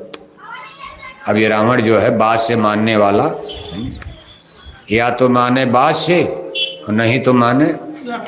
कहा रावण पर डंडा चलाओ, और जब डंडा चला तो क्या हो गया, कहा रहा न कुल कोई रोवनिहारा। कुल खानदान में लंका में कोई पानी देने वाला नहीं बचा। इसी तरह द्वापर युग का इतिहास पढ़ते हो, आपको भी कथा नजर आती, कल्पना लगता, सोचते होंगे हुआ होगा नहीं हुआ होगा। लेकिन जिस दिन द्रौपदी का चीर हरण हुआ कुरु राजसभा में, भरी सभा में दुर्योधन ने कहा, हे दुशासन, द्रौपदी को नंगा करके मेरी जंघा पर बैठा दो। नंगा तो नहीं कर पाए, लेकिन पापी दुर्योधन को पाप लग गया। इसके बाद पांडवों का वनवास हो गया। पांडव 13 बरस के लिए जंगल चले गए, लेकिन ये घटना विचलित करने वाली थी। बड़े बड़े ऋषि मुनि हस्तिनापुर आने लगे, राजा धृतराष्ट्र को समझा रहे, दुर्योधन को समझा रहे। 13 बरस, 1-2 दिन नहीं, 13 बरस पांडव जंगल में रहे। और तब तक हस्तिनापुर में उस समय के बड़े बड़े ऋषि मुनि, व्यास जी, दुर्वासा जी, जितने ऋषि मुनि द्वापर युग में रहे, सब हस्तिनापुर आकर और बार बार समझा रहे हैं, राजन बड़ा अनर्थ हो गया, ऐसा नहीं होना चाहिए था। कुरु राजसभा में अपने ही घर की बहू बेटी का इतना बड़ा अपमान कर दिया। अब से भी दुर्योधन को समझा दो, ऐसी गलती नहीं होनी चाहिए, लेकिन नहीं मान रहे। जब पांडव 13 बरस के बाद जंगल से वापस आए, भगवान कृष्ण से मिले, तो भगवान कृष्ण ने कहा अच्छा एक बार मैं भी समझा दूं। युधिष्ठिर ने कहा केशव आप मत जाइए, वो बड़ा दुष्ट है, बड़ा पापी है, घमंडी है, कहीं आपको गाली दे देगा, आपका अपमान कर देगा, फिर बर्दाश्त नहीं होगा। भगवान कृष्ण ने कहा भाई मेरे ऊपर मान अपमान का कोई फर्क नहीं, मैं अपना धर्म निभाऊंगा, मैं हस्तिनापुर जाऊंगा, एक बार मैं भी दुर्योधन को समझाने की कोशिश करूंगा। और देखो हस्तिनापुर जाते हैं, कहा भगवान हस्तिनापुर आए, संदेश पांडवों का लाए, दुर्योधन को समझाने को, अब महाविनाश बचाने को, क्योंकि देख रहे हैं महाविनाश हो जाएगा। एक दुर्योधन की गलती के कारण सारे राजा मारे जाएंगे, धरती खून से लाल हो जाएगी। और अगर एक दुर्योधन मान गया तो कितने राजवंश बच जाएंगे, कितनी रानियां राण बेवा विधवा होने से बच जाएंगी। इसलिए भगवान कृष्ण जा करके कहा दुर्योधन को समझाने को, अब महाविनाश बचाने को। हरि कुरु सभा में बोल रहे, उस कुरु राज सभा में भगवान कृष्ण का लेक्चर, उनका भाषण प्रस्ताव सबके सामने शुरू हो गया, समझा रहे। सारी सभा बैठी, भीष्म पितामह बैठे, द्रोणाचार्य बैठे, कुल गुरु कृपाचार्य बैठे हैं, बड़े बड़े राजे महाराजे बैठे, राजा धृतराष्ट्र बैठे। कहा हरि कुरु सभा में बोल रहे, सबके भावों को तोल रहे, वो देख रहे हैं कि लोग क्या सोच रहे हैं। मैं समझा रहा, इस पर इन लोगों का रिएक्शन क्या, जैसे हम भी सोच रहे हैं कि हम भाषण दे रहे हैं, आप क्या सोच रहे हो, आपके मन में क्या मछली अंडा छोड़ोगे कि नहीं छोड़ोगे। आपका चेहरा मोहरा हमको बता रहा है कि कुछ छोड़ेंगे कुछ नहीं छोड़ेंगे, कुछ छोड़ेंगे कुछ नहीं छोड़ेंगे। कहा भाई हम मर जाएंगे लेकिन मछली शराब नहीं छोड़ेंगे। हम मछली खाना छोड़ देंगे, हमारे जबान का टेस्ट बिगड़ जाएगा। हम शराब पीना छोड़ देंगे, हमारा जीवन अधूरा रह जाएगा। शराब बिना हमको नींद नहीं आएगी, हमको रोटी न मिले मंजूर, लेकिन शराब मिलना जरूर। चाहे बीवी का गहना बिक जाए, चाहे जमीन बिक जाए, खेत बिक जाए, चाहे हमारे बच्चों के दवाई पढ़ाई की व्यवस्था ना हो, बच्चों के कागज कलम का इंतजाम ना हो, लेकिन हमको शाम को 200 रुपया दारू के लिए चाहिए। चाहे बीवी को थप्पड़ मारना पड़े, चाहे डंडा मारना पड़े, चाहे कुछ भी करना पड़े, चाहे जेब काटना पड़े, चाहे गांव में किसी की चोरी करनी पड़ी, डाका डालना पड़े, लेकिन हम शराब छोड़ने को तैयार नहीं है। इसी कहते भगवान कुरुसभा में बोल रहे, सबके भावों को तोल रहे, बिल्कुल सन्नाटा छाया हुआ। जैसे हाँ हम अकेले बोले, आप चुपचाप सुन रहे हो, चुप गुपचुप, ऐसे सारी सभा मौन सुन रही है। सन्नाटा, जैसे लगता कोई है ही नहीं। अचानक दुर्योधन बोल पड़ा, सारा सन्नाटा तोड़ चला। बोला तो दुर्योधन ने बोल दिया, भीष्म नहीं बोले, द्रोण नहीं बोले, राजा धृतराष्ट्र नहीं बोले। उदंड दुर्योधन अहंकारी घमंडी उठकर खड़ा हो गया। कहा अचानक दुर्योधन बोल पड़ा, सारा सन्नाटा तोड़ चला, और बोला भी तो कितना उल्टा बोला, भगवान कृष्ण को गाली दे दिया। कहा ग्वाला बक बक बंद करो। ग्वाला माने अहीर होता। भगवान कृष्ण को गोपाल गाय चराते थे। कहा अरे जीवन भर गाय चराए, आप जीवन भर गाय चराए, और आज राजाओं की, क्षत्रियों की सभा चल रही, आप राजाओं की सभा में हम क्षत्रियों को ज्ञान देने आ गए। गाय के चराने वाले, जंगल के रहने वाले चरवाहे। कहा ग्वाला बक बक बंद करो, पकड़ो इसको, अब कैद करो। यहीं नहीं रुका, का पकड़ करके ग्वाले को बंदी बना लो, गिरफ्तार करो इसको, और हम इसको जेल में डालेंगे। तब तक नहीं छोड़ेंगे जब तक युद्ध खत्म ना हो जाए, जब तक पांडव मार नहीं दिए जाएंगे, अब तब तक हम इस ग्वाले को नहीं छोड़ेंगे। सब झगड़ा यही लगा रहे। अब दुर्योधन उल्टा समझ गए, झगड़ा ये बताओ, वो समझाने आ रहे, और दुर्योधन अहंकारी पापी, उसके पाप का घड़ा भर गया। कहा जब नाश मनुष्य का छाता है, बुद्धि विनाश कर जाता है। जब मनुष्य के विनाश का समय आता है तो उसकी बुद्धि भ्रष्ट हो जाती, पागल हो जाती। आज दुर्योधन की बुद्धि मारी गई। कहा जब नाश मनुष्य पर छाता है, बुद्धि विनाश कर जाता है। यह अहंकार की भाषा थी, इसमें न शांति की आशा थी। क्या इसमें शांति होगी? भगवान कृष्ण को ही गिरफ्तार करवा रहा, अहंकार में गाली दे रहा, अब शांति होने वाली है? कहा दुर्योधन हरि को बांधने चला, जो था असाध्य साधने चला। सिपाही लेकर दौड़ पड़ा, पकड़ो, गिरफ्तार कर लो, बांध लो हाथ, बंदी बना लो इनको। कहा हरि हंसे, भगवान कृष्ण हंसने लगे। हरि हंसे, चल दिए, निकल गए। बताओ भगवान को कौन बांध पाएगा? माँ जसोदा ने तो बांध लिया बचपन में प्रेम में, माँ तो प्रेम में बांध सकती, लेकिन अहंकारी घमंडी दुर्योधन भगवान कृष्ण को नहीं बांध सकता। माँ ने बांध दिया था पेड़ में भगवान कृष्ण को बचपन में। कहा कान्हा तू बड़ा गड़बड़ करता, आज हमको बाहर जाना है, तुमको हम पेड़ में बांध कर जाएंगे। रस्सी लगा करके पेड़ में बांध दिया। भगवान कृष्ण ने खींचा, उसमें खड़े भी नहीं चलते, घुटुरुअन, घुटने के बल ऐसे रेंग कर चल रहे थे। बस पेड़ धड़ाम से गिर गया, खींचा तो पेड़ ही गिर गया। हल्ला मच गया, रे कान्हा मर जाए, मर गए, मर गए। लेकिन कान्हा बच गए। जसोदा मैया ने छाती लगाया, अरे कहा मेरा कान्हा मरने से बच गया, अब हम तुमको कभी नहीं बांधेंगे, कभी नहीं बांधेंगे। और वो पेड़ एक आत्मा थी, श्राप मिल गया था, पेड़ की जोनी में आत्मा चली गई थी। आज भगवान के ने उसका उद्धार कर दिया। पेड़ गिरते ही वो आत्मा खड़ी हो गई, कहा प्रभु मेरा उद्धार हो गया, आज पेड़ की जोनी मेरी खत्म हो गई। हाथ जोड़ करके निकल गई आत्मा। अब ये लोग सोच रहे कि पेड़ गिर गया है तो मर जाते, तो माँ तो प्रेम में बांध दिया, लेकिन भगवान कृष्ण को कोई आदमी, चाहे कितनो बड़ा आदमी हो, भगवान को कोई बांध सकता है? कहा हरि हंसे, चल दिए, निकल गए। जहाँ पांडव थे वहाँ पहुँच गए, और निकल करके जहाँ पांडव खेमा वहाँ चले गए। और जा करके वहाँ पांडवों से कहा करुणा सिंधु करुणा सागर, एकाएक आज कठोर बने। वो दया के सागर हैं, दया सिंधु नाम है उनका, लेकिन आज देखो गुस्से में आ गए, क्रुद्ध हो गए। कहा याचना नहीं अब रण होगा, आगे अब घोर समर होगा। अब कहा कोई विनती प्रार्थना अब नहीं, अब कोई मान मनौवल नहीं, अब तो युद्ध होगा। कहा भाई याचना नहीं, अब रण होगा। आगे अब घोर समर होगा। शिव नेत्र तीसरा खोलेंगे, सब दिग दिगंत अब डोलेंगे, सब राजवंश टकराएंगे, सब मिट्टी में मिल जाएंगे। भगवान कृष्ण ने घोषणा कर दिया कि कोई नहीं बचा सकता है संसार को। ये संसार के राजे महाराजे मिट्टी में मिलेंगे, ये धर्मी पापी राजा सब मरेंगे। अब इनको मनाने वनाने वाला समय खत्म। अब हम लोग तो मना ही रहे, 70 बरस हो गया। 60 बरस हमारे गुरु महाराज मनाए।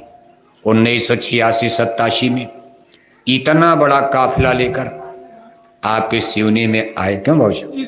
सिवनी में भी आए थे, हम लोग भी उसमें थे। 1986 सोचो कितना बरस हो गया।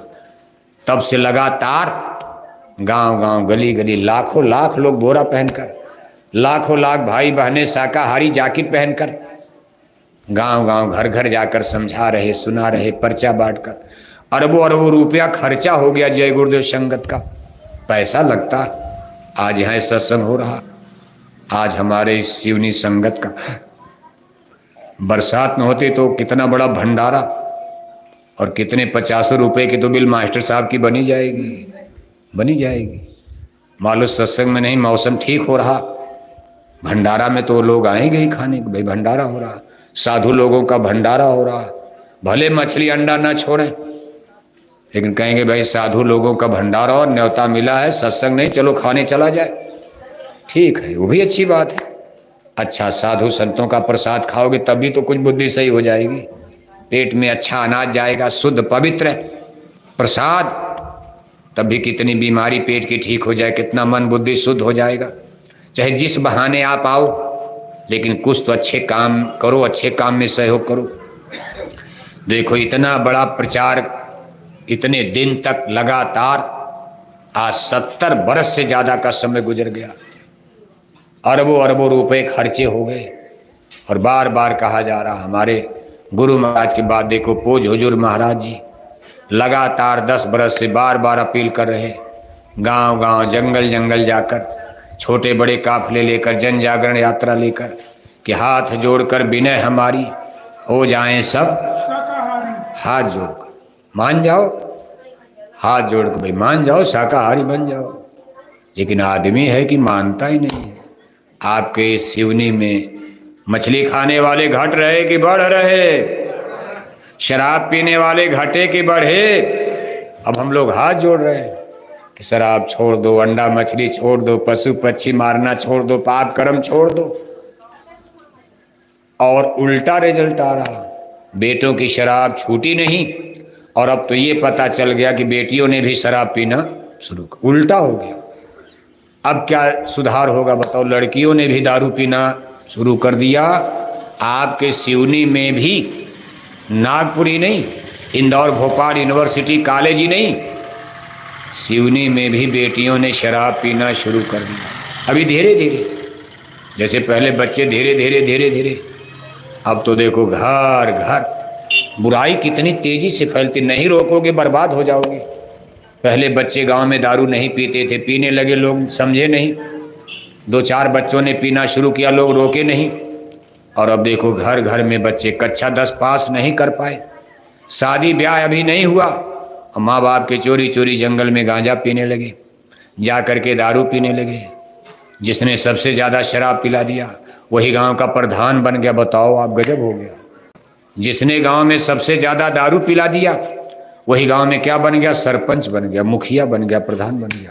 शराब की बोतल पर अपने गांव का राजा बनाओगी तो गरीबों की बहन बेटियों की इज्जत आबरू बचने वाली है। शराब की बोतल पर अपने गांव का राजा बनाओगी तो गरीबों को कभी न्याय मिलने वाला है? क्या कर दिया, क्या समाज बना दिया? लड़कियां दारू पीने लगी और कहते हो कि नहीं अच्छा समाज आएगा, राम राज आएगा, करप्शन जाएगा। बेटियां शराब पीने लगेंगी, कभी करप्शन बुराई भ्रष्टाचार मिटने वाला है? बेटियां शराब पीने लगेंगी, कभी हम लोग अच्छे समाज का निर्माण कर पाएंगे? बेटियां शराब पीने लगेंगी, कभी भगवान राम का राम राज सिवनी में आने वाला है? बेटियां शराब पीने लगेंगी, धर्म कर्म मान मर्यादा बचने वाली है। बेटियां शराब पीने लगेंगी, बूढ़े माँ बाप की पगड़ी इज्जत आबरू बचेगी, तो फिर हम तो लोग विनष्ट हो जाएंगे।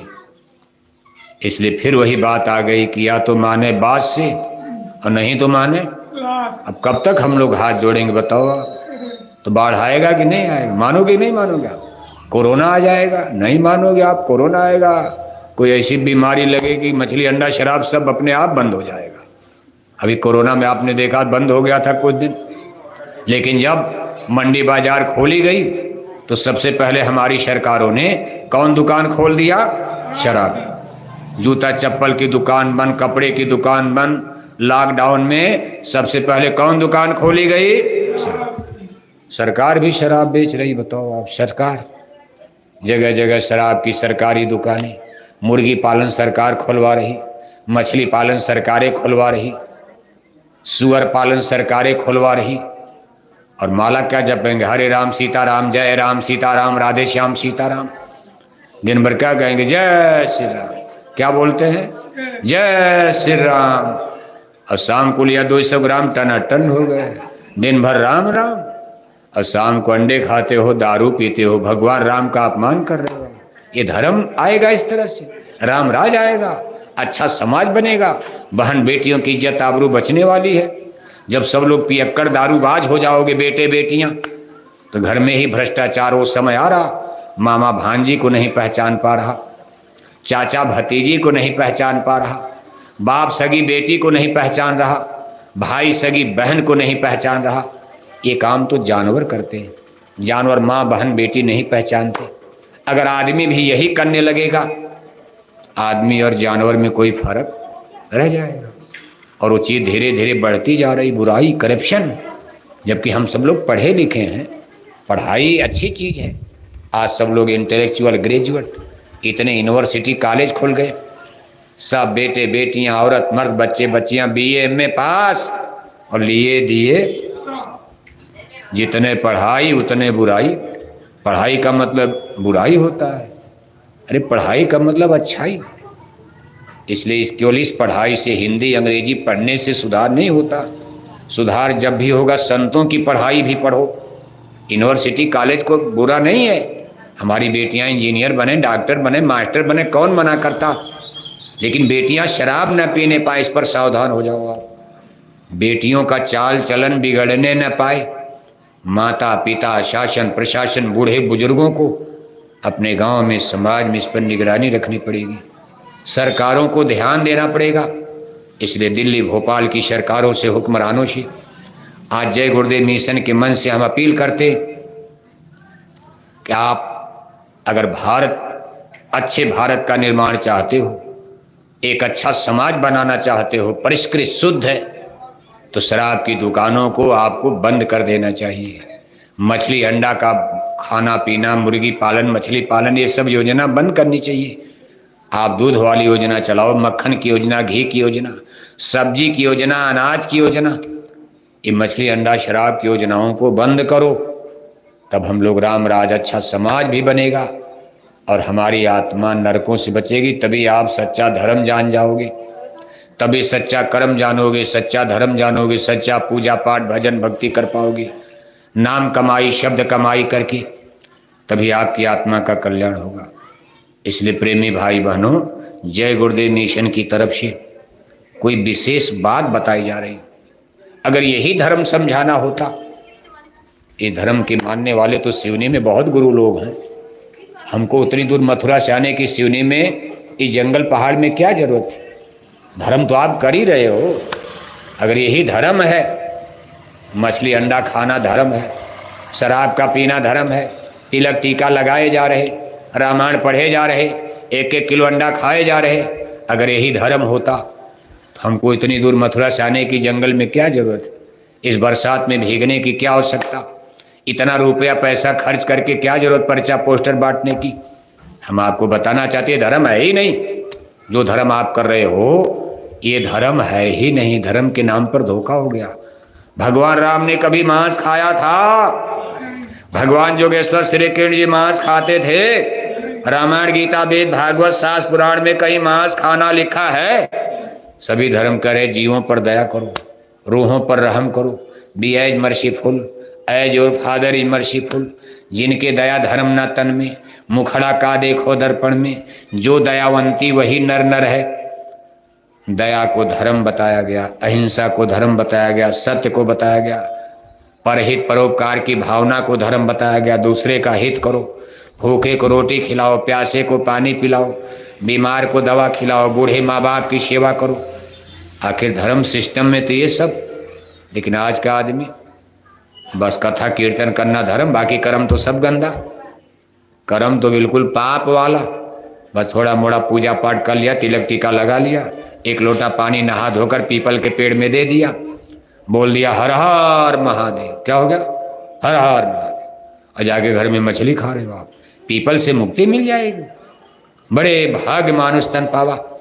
एक कलेक्टर चपरासी का जूता साफ करे, उसको बेवकूफ नहीं कहा। अरे चपरासी तो कलेक्टर की सेवा में लगाया गया। चपरासी कलेक्टर को पानी लाएगा, जूता साफ करेगा। अब कलेक्टर चपरासी का ही जूता उठाने लगे, कलेक्टर ही चपरासी को पानी पिलाने लगे, तो उस कलेक्टर को बेवकूफ कहा जाएगा। जब सबसे उत्तम मानव जन्म है। मानव जन्म पाकर पेड़ पौधे तो आपसे बहुत नीचे हैं, जानवर आपसे नीचे।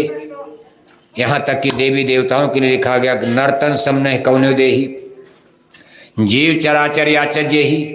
बड़े भाग्य मानुष तन पावा, सुर दुर्लभ सदग्रंथन गावा। इस मानव जन्म को पाने के लिए देवी देवता भी तरसते। देवी देवताओं से ऊंचा दर्जा ये मनुष्य शरीर का है। ऐसा मानव जन्म पाकर आप पीपल की पूजा, कहीं आम की पूजा, कहीं जामुन की पूजा, कहीं पहाड़ की पूजा, कहीं पानी की पूजा, और सब पूजा करने के बाद मछली छोड़ते ही नहीं हो आप। अच्छा चलो पूजा भी करो, पीपल पूजो, पाकड़ पूजो, मछली तो छोड़ दो। इतने बात को हमारी मान जाओ। वैसे बाद में वो भी पूजा अपने आप छूटेगी, सच्ची पूजा जिससे उद्धार होगा। जब तक सूरज शब्दयोग का मार्ग, नाम का सच्चा भेद नहीं मिलेगा, शब्द मार्गी गुरु नहीं मिलेंगे, तब तक तो उद्धार होने नहीं है। लेकिन कुछ तो पुण्य बन जाएगा, शाकाहारी बन जाओगे। इसलिए प्रथम दृष्टया देखो, प्रथम रूप से इसीलिए जय गुरुदेव मिशन में शाकाहारी धर्म का प्रचार विशेष रूप से जोर दिया जाता कि एक शाकाहारी समाज, वेजिटेरियन लाइफ सिस्टम से चारों तरफ सिवनी है, छिंदवाड़ा है, जहाँ भी कहीं मछली अंडा शराब की दुकान नजर ही न आवे, फिर कितना सुंदर देश बनेगा, समाज बनेगा, भारत बनेगा। इसलिए प्रेमी भाई बहनों, हमारी बातों पर विचार करना। बोलो जय गुरुदेव। देखो यहाँ से अभी हम लोग अब इधर जाएंगे आपके छिंदवाड़ा जिले में। कल का कार्यक्रम तो वहाँ है। अब ये यात्रा तो बड़ी लंबी है।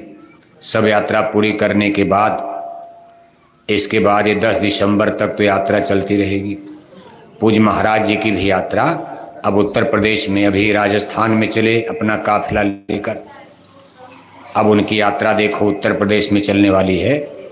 ब्लॉक ब्लॉक कार्यक्रम, एक एक ब्लॉक में 2-2 कार्यक्रम, करीब 3 महीने से ज़्यादा कार्यक्रम करते हुए दिसंबर के दूसरे सप्ताह में वो मथुरा आश्रम पहुँचेंगे, जहाँ 20 दिसंबर से 24 दिसंबर तक भंडारे का कार्यक्रम होगा।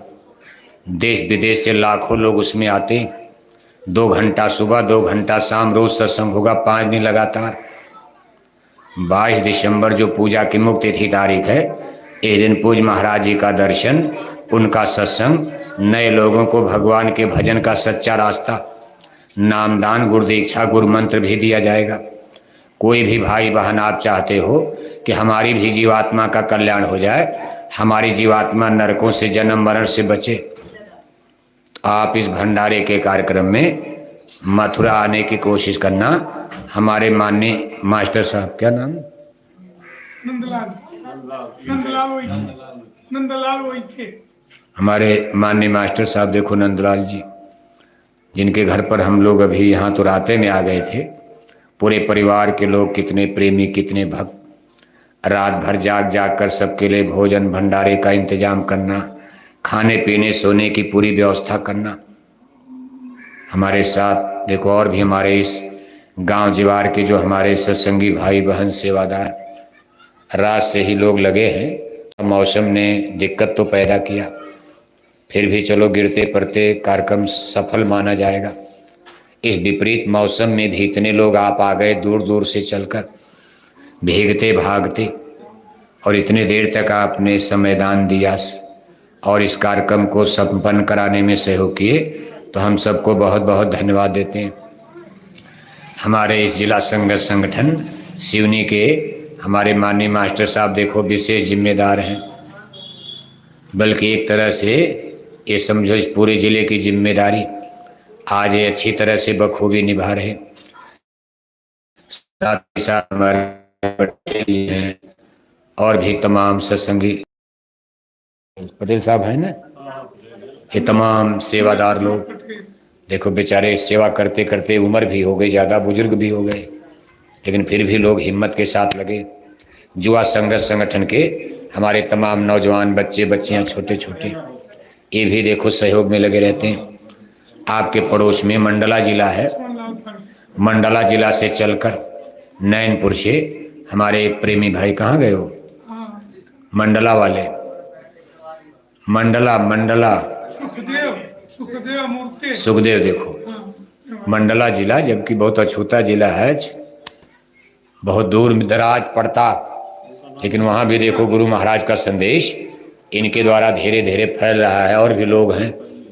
इसी तरह से तमाम लोग आप सबके सहयोग से ये कार्यक्रम निर्विघ्न संपन्न हुआ। हम सबको बहुत बहुत धन्यवाद देते हैं, सबके लिए हमारी शुभकामना। हमारी जन जागरण यात्रा में बराबर हमारे साथ लगातार देखो चल रहे हैं हमारे गोरखपुर के बाबू रामहेश सिंह जी, रेलवे में अकाउंटेंट अफसर पद से रिटायर होने के बाद बराबर संगत की सेवा में लगे रहते हैं। इसी तरह गुजरात प्रदेश अहमदाबाद के माननीय जीतू भाई पटेल जी, उत्तर प्रदेश जौनपुर जिले के डॉक्टर शेखर साहब, डॉक्टर पद से रिटायर होने के बाद बराबर संगत की सेवा में ये लोग लगे हैं। हमारे मध्य प्रदेश के प्रांतीय अध्यक्ष माननीय नारायण प्रताप सिंह बघेल जी, जिनसे आप अच्छी तरह परिचित हो, ये सब लोगों के सहयोग से बराबर ये कार्यक्रम संपन्न होते रहते हैं। हमारे भाई चमन जी,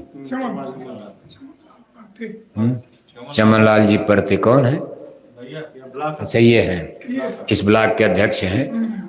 ऐसे बहुत से देखो नए पुराने चेहरे। अब गुरु महाराज इतनी संगत यहाँ खड़ी की हैं, सब लोग आ जाए तो यहाँ खड़ा होने की जगह नहीं मिलेगी। लेकिन अब यह है कि धर्म के काम में थोड़ा कम लोग, मलट्टी बहुत होते, लड़ने वाले कम होते। भगवान राम की वानर सेना में कितने लोग थे, लेकिन लड़ने वाले दो चार लोगों का उंगली पर नाम आता इतिहास में, हनुमान, अंगा, जामन, सुग्रीव, नाल, नील, ऐसे 10-20 लोग ही युद्ध लड़े। पांडवों की सेना में कितने लोग, लेकिन 5 पांडव, अर्जुन का ही नाम विशेष आया। हनुमान जी का नाम लंका में विशेष लिया जाता, लेकिन फिर भी सबको इसका लाभ मिलता जो अच्छे काम में सहयोग करता। अच्छे काम में कोई भी सहयोग करेगा, ईश्वर उसकी मदद करते, इसलिए सब लोग अच्छे काम में सहयोग करना चाहिए। हमारे जो नामदानी भाई बहन आज यहाँ आप उपस्थित हुए हो, आप शाम को अपने घर में बैठकर अपने छोटे छोटे बच्चों के साथ आप आधा घंटे के लिए बैठक लगाया करो सत्संग की। पहले एक छोटी सी प्रार्थना बोल दिया, बड़ी नहीं, कई नहीं, एक छोटी सी प्रार्थना 2-3 मिनट की। इसके बाद 10 मिनट ध्यान, 10 मिनट भजन। इसके बाद जय गुरुदेव करके 2 लाइन नाम धुनी बोल दिया। बस आधा घंटा में आपका सत्संग हो गया। छोटे छोटे बच्चे हैं, उनको फिर कॉपी किताब लेकर पढ़ने बैठ जाएं। अब 4 घंटा पूजा करोगे तो बच्चे तो बैठेंगे नहीं, बैठ नहीं पाएंगे, अगले दिन आएंगे भी नहीं, इसलिए बस आधा घंटा में ख़त्म कर दिया। आपको बैठना है, रात भर बैठो, 2 घंटा बैठो अलग से। छोटे छोटे बच्चों को भी बैठाओ, इसके बाद वो कॉपी किताब लेकर पढ़ने बैठ जाए। जिसको भोजन भंडारा बनाना हो भोजन बनाने चला जाए, जिसको भजन करना हो भजन करने बैठ जाए। ये रोज रोज आप अपने घर में जब करोगे तो बच्चों का संस्कार बनेगा। जब बच्चे धीरे धीरे बड़े होंगे, ये गलत मार्ग पर नहीं जाएंगे। सेवा करना, भजन करना, भक्ति करना, ये संगत में धीरे धीरे सीखेंगे, प्रशिक्षित होंगे। और जब संगत में आओ तो युवा संगत संगठन का रजिस्टर मंच के पास रहता, अपने बाल बच्चों का नाम, पता, मोबाइल नंबर जिला संगत संगठन युवा संगत के रजिस्टर में दर्ज कराते रहो। समय समय पर इनसे सेवा ली जाएगी। जैसे संडे का दिन, मंडे का दिन, दशहरा है, दिवाली है, छुट्टी का समय, इनके स्कूल कॉलेज का भी नुकसान न हो, पढ़ाई का, और छुट्टी के समय का इनका उपयोग, तो धीरे धीरे इनके अंदर गुरु महाराज के मिशन के प्रति भाव पैदा हो जाएगा। मान लो कल को आप मर जाओगे तो आपके घर में ये कम से कम जय गुरुदेव नाम की मसाल तो जलाएंगे। आपके घर में कोई जाएगा तो लोग जय गुरुदेव बोलेंगे। और आप इनको सत्संग में नहीं लाए, गंदी आदत में चले गए, संगत बिगड़ गई, बच्चे अंडे खाने लगे, शराब पीने लगे। आपके मरने के बाद आपके घर में फिर कोई जय गुरुदेव नाम बोलने वाला नहीं मिलेगा। इसलिए बच्चों का संस्कार सत्संग से ही बनेगा। स्कूल में भी पढ़ाओ, पढ़ाई मना नहीं हो रही, इंजीनियर बने, डॉक्टर बने, सब ठीक, लेकिन संस्कार बनेगा सत्संग में। तो कम से कम सत्संगी भाई बहनों, अपने अपने बच्चों को भी सत्संग में लाने की जरूरत है। और जब शाम को पूजा कर लिया तो देखो घर में गोलक रखते हो, 1-1 रुपए का सिक्का सब लोग गोलक में डालो। गोलक सेवा 1 महीना बीत जाए, उसका कागज का नोट बना दिया गिन करके, और अपने जिला अध्यक्ष के रजिस्टर में ला जा कर इस सेवा को जमा कर दो। फिर उसी सिक्के को फिर गोलक में महीना भर डालो। अब वो सिक्का जो है कटेगा नहीं, फटेगा नहीं, सड़ेगा नहीं, गलेगा नहीं, जिंदगी भर वही सिक्का काम देगा। और ये गोलक सेवा फिर मथुरा जाएगी पूज्य महाराज जी के पास। ये पूज्य महाराज जी के काफिले की सेवा, उसमें पर्चा है, पोस्टर है, झंडा है, बैनर है, डीजल, पेट्रोल, यानी जन जागरण, आत्माओं के कल्याण के लिए, आत्माओं के विकास के लिए, जागृति के लिए इस पवित्र काम में आपकी ये सेवा लगती। तो आप ये गोलक सेवा यानी ये करा, आपको ये काम करते रहना चाहिए, दोनों लाभ होगा। इधर दया कृपा भी मिलेगी, उधर बच्चों का संस्कार भी बनेगा। रोज रोज बैठने से, ये सब करने से। बाकी देखो एक प्रमुख काम है कि मान लो आपके शिवनी में संगत कम है, लेकिन जो भी लोग हो कम से कम 1-1 गांव गोद लेकर, 1-1 गांव की जिम्मेदारी लेकर गुरु महाराज का ये संदेश, पूज्य महाराज जी की अपील, उनका पैगाम आप घर घर तक, लोगों तक पहुंचाते रहो। बाकी तो जो गुरु महाराज को करना होगा ही, गुरु महाराज और उनकी कुदरत, सारा खेल तो ऊपर से होगा, लेकिन जब आप आदेश का पालन करोगे इसका आपको पुण्य मिलेगा।